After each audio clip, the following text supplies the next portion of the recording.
ಆತ್ಮೀಯ H16 news ಅರ್ಥಾತ್ ಸೀತಾರಾಮ್ ನ್ಯೂಸದ ವೀಕ್ಷಕರೇ, ನಾನು ನಿಮ್ಮವ ಎಂ ಆಯುಧ ಮಲ್ಲಪ್ಪ ಜೊತೆವರು. ತಾವು ಈಗ ಸುದ್ದಿಗಳ ಲೋಕಕ್ಕೆ ಎಂಟ್ರಿ ಹೊಡಿತಾ ಇದ್ದೀರಿ. ಈ ಸುದ್ದಿಗಳನ್ನು ಪ್ರತಿಯೊಂದು ನೋಡೋ ಜೊತೆಗೆ ನಿಮ್ಮ ಅಭಿಪ್ರಾಯಗಳನ್ನು ಹಚ್ತಾ ಇರಿ. ಯಾಕಂದರೆ ಈ ಸುದ್ದಿಗಳು ನಿಮಗಾಗಿ, ನಿಮ್ಮ ಬದುಕಿಗಾಗಿ, ನಿಮ್ಮ ವೈಚಾರಿಕೆಗಾಗಿ, ನಿಮ್ಮ ತಿಳುವಳಿಕೆಗಾಗಿಯೂ ನಿಮಗೂ ಗೊತ್ತು. ಜೊತೆಗೆ ನಮಗೂ ನಿಮ್ಮೊಂದಿಗೆ ಇದೊಂದು ಮಾತಾಡುವಂಥ ಜೊತೆಗೆ ಸುದ್ದಿಗಳನ್ನು ಬಿಡುವಂಥ ಕೆಲಸ. ಈ ಕೆಲಸದಲ್ಲಿ ನಾವು ನಿಮ್ಮೊಂದಿಗಿದ್ದೀವಿ ಅಂತ ಹೇಳ್ತಾ ನೋಡ್ತಾ ಇರಿ ಸುದ್ದಿಗಳನ್ನು.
ನಾವು 7 ಸ್ಥಾನಗಳು ಗೆದ್ದಿದ್ದೀವಿ. ಆದರೆ ನಂಬರ್ ಗೇಮಲ್ಲಿ ನಾವು ಸೋತಿದ್ದೀವಿ. ಇವತ್ತು ಸರ್ಕಾರದಿಂದ ಒಂದು ನಾಮಿನೇಷನ್ನು 2 ಅಧಿಕಾರಿ ವೋಟ್ ಹಾಕಿಲ್ಲ ಅಂದಿದ್ರೆ ಖಂಡಿತವಾಗ್ಲೂ ನಮ್ಮ ಅಭ್ಯರ್ಥಿಗಳು 7-5 ಅಂತರದಲ್ಲಿ ನಾವು ಗೆಲ್ತಾ ಇದ್ವಿ ನಾವು. ಆದರೆ ಸಿಸ್ಟಮ್ ಹಂಗಿದೆ, ಯಾವ ಸರ್ಕಾರ ಇರುತ್ತೋ ಸರ್ಕಾರದ ಪರವಾದ ಅಧಿಕಾರಿಗಳು ವೋಟ್ ಮಾಡ್ತಾರೆ ಮತ್ತು ನಾಮಿನೇಷನ್ ಅವ್ರು ಬರುತ್ತೆ. ಆದರೂ ಕೂಡ ನಾವು ಈ ಸೋಲನ್ನು ಗೆಲುವಾಗಿ ಸ್ವೀಕರಿಸಿದ್ವಿ. ಯಾಕಂದರೆ ನಮ್ಮ ಎಲ್ಲ ಮುಖಂಡರು ಒಗ್ಗಟ್ಟಾಗಿ ಕೆಲಸ ಮಾಡಿ ನಮ್ಮ ಅಭ್ಯರ್ಥಿ 8 ಅಭ್ಯರ್ಥಿಗಳನ್ನ ನಾವು 7 ಅಭ್ಯರ್ಥಿಗಳನ್ನ ನಾವು ಗೆಲ್ಲಿಸ್ಕೊಟ್ಟಿದ್ದೀವಿ. ಖಂಡಿತವಾಗ್ಲೂ ಮುಂದೆ ಕೂಡ ನಾವು ಈ ಚುನಾವಣೆಯನ್ನು ಇದೇ ಥರ ಒಟ್ಟಾಗಿ ಎದುರಿಸ್ತೀವಿ. ನಮ್ಮ ಕಾರ್ಯಕರ್ತರು, ನಮ್ಮ ಮುಖಂಡರು ಇದೇ ಥರ ಒಗ್ಗಟ್ಟಾಗಿ ನಾವು ಇರ್ತೀವಿ. ಆದರೂ ಕೂಡ ನಮಗೆ ಮತದಾನ ನೀಡಿದಂಥ ಎಲ್ಲ ಮತದಾರರಿಗೂ ನಾನು ವಂದನೆಯನ್ನು ಸಲ್ಲಿಸ್ತಾ ಇದ್ದೀನಿ. ಈ ಸರ್ಕಾರ ತುಂಬ ದಿನ ಉಳಿಯಲ್ಲ. ನವಂಬರ್ ಅಂತ ಹೇಳ್ತಾ ಇದ್ದಾರೆ. ಇಡೀ ಒಂದು ಮತದಾರರ ಮನಸ್ಸಲ್ಲಿ ನವಂಬರ್ ಅಂತ ಬರ್ತಿದೆ. ಇವತ್ತು ಟಿ ವಿಗಳಲ್ಲಿ ನೋಡ್ತಾ ಇದ್ದೀವಿ. ಇವತ್ತು ಡಿ ಕೆ ಶಿವಕುಮಾರ್ ದಿಢೀರ್ನೇ ದೆಹಲಿಗೆ ಭೇಟಿ ಕೊಟ್ಟಿದ್ದಾರೆ. ನವಂಬರಲ್ಲಿ ಕ್ರಾಂತಿ ನಡೆಯುತ್ತೆ. ಆ ಕ್ರಾಂತಿನಲ್ಲಿ ಮತ್ತೆ ನಾವು ಭಾರತೀಯ ಜನತಾ ಪಾರ್ಟಿ ಮತ್ತು JDS ಪಕ್ಷ ಮುಖ್ಯಮಂತ್ರಿ ಸ್ಥಾನಕ್ಕೆ ಬರ್ತಾರೆ. ಮುಂದೆ TFMS ನಾವು ಹಿಡಿತೀವಿ ಅಂತ ಹೇಳ್ತಾ ಈ ಒಂದು ಸಮಯದಲ್ಲಿ ನಮಗೆಲ್ಲರಿಗೂ ಸಹಕಾರ ನೀಡಿದ ಎಲ್ಲ ಮುಖಂಡರು ವಹಿಸ್ತಾ ನಾನು ಮಾತು ಮುಗಿಸ್ತಾ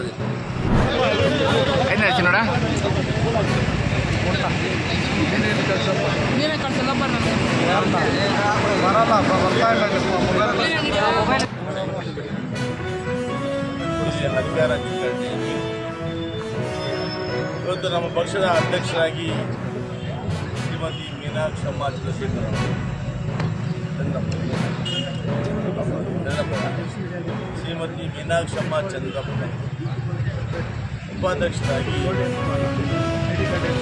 ಆನಾ ಹರೀಶ್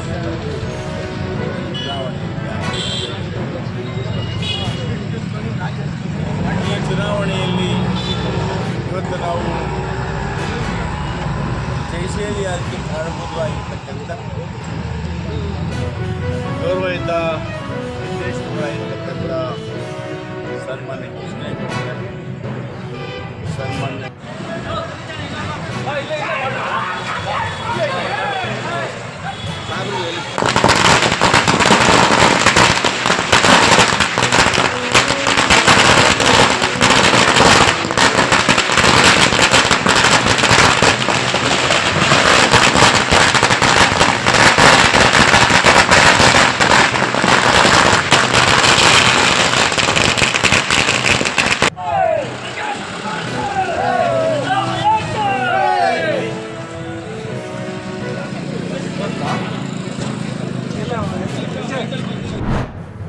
ಆತ್ಮೀಯರೇ, ಎಲ್ಲ ಸುದ್ದಿಗಳನ್ನು ನೋಡಿದ್ರಲ್ಲ, ಏನು ಅನಿಸ್ತು ನಿಮಗೆ?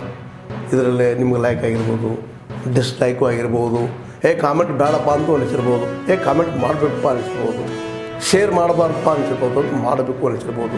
ಏನಾದರೂ ಆಗಲಿ ಶೇರ್ ಮಾಡ್ತಾಯಿರಿ, ಈ ನ್ಯೂಸ್ಗಳನ್ನ ಹಂಚ್ತಾ ಇರಿ, ಜೊತೆಗೆ ಇದಕ್ಕೆ ಸಬ್ಸ್ಕ್ರೈಬ್ ಆಗ್ತಾಯಿರಿ ಅಂತ ಹೇಳ್ತಾ H16 ನ್ಯೂಸ್ ಅರ್ಥಾತ್ ಹೇ ಸೀತಾರಾಮ್, ಇದು ಸತ್ಯದ ಕೈಗೆ ನಡಿ. ವಂದನೆಗಳು.